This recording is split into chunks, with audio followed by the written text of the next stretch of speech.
EPC Regulations 2025. Impact on landlords and property value.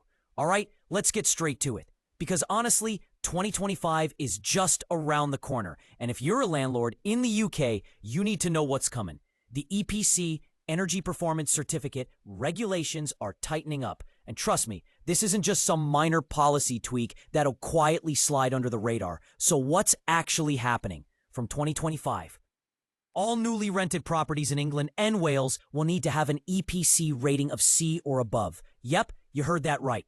The days of renting out properties rated D or E or worse, F and G, Shutter, are over. And by 2028, this requirement will apply to all existing tenancies too. Big shift, right? Now here's where it gets personal. A couple of years ago, I valued a charming 2-bed Victorian terrace in South London.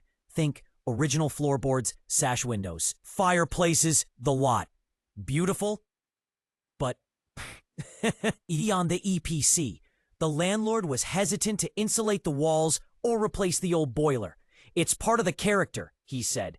Fast forward to today, that same property will soon be unlettable unless serious upgrades are made. Let me break this down, because this isn't just about compliance, it's about value. The domino effect, compliance, cost, value. You might be wondering, if I upgrade now, does that even help my property value? Short answer, yes. But it's not always straightforward. Here's how it tends to play out. Landlords delay upgrades because of cost. Fair enough. Let's be real. Retrofitting a property can cost thousands. Buyers smell blood. They use poor EPC ratings to knock down sale prices. Savvy investors scoop up EPC DE rated properties at a discount. Throw $15K at insulation, heat pumps, solar panels, and boom, either flip it or rent it out at a premium. I've seen this happen countless times already this year. Just last month, a client bought a tired rental flat in Croydon.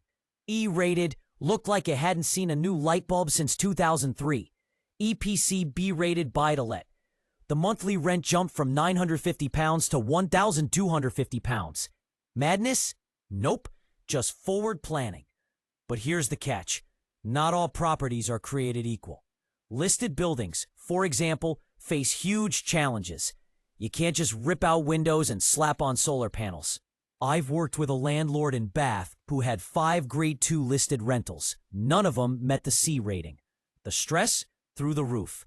We had to go through specialist planning, use breathable insulation, and even then, one of the properties only made it to a D rating. Moral of the story? Plan early and talk to specialists. Also worth noting, the government hasn't been crystal clear on enforcement. Will there be fines? Yes. Will there be exemptions? Some, but not many. Will tenants start demanding greener homes? Absolutely. Gen Z renters don't want drafty rooms and gas-guzzling boilers. They want efficiency, sustainability, and lower energy bills. So, what can you actually do? Right? Action steps. Because moaning about government policy doesn't change your EPC rating. Get a fresh EPC assessment. Some are out of date or inaccurate. You might already be closer to a C than you think. Apply for grants. There are still schemes like Eco4 and Boiler Upgrade Scheme that can ease the cost. Focus on the big ticket items. Insulation, especially loft and cavity wall, low energy lighting, efficient boilers, and double glazing. Don't forget the little stuff. Draft excluders, TRVs, smart meters, it all helps. And here's a cheeky tip. Properties with better EPC ratings often sell faster. I've had buyers recently insist on seeing only EPC C-rated homes. Final thoughts before you scroll on? Whatever. I know the EPC rules might seem like yet another headache in an already regulation-heavy world for landlords. But there's a silver lining here. Upgrading your property doesn't just tick a box. It makes your asset more desirable, future-proof, and frankly, more valuable. And if someone had told me 5 years ago that buyers would start adding EPC rating to their Rightmove search filters, I'd have laughed. But now, it's happening. So don't wait for 2025 to sneak up on you. Start planning now, or risk being left behind in the cold. Let me know what you think, and if you've had a renovation success or horror story, drop it in the comments. Let's learn from each other.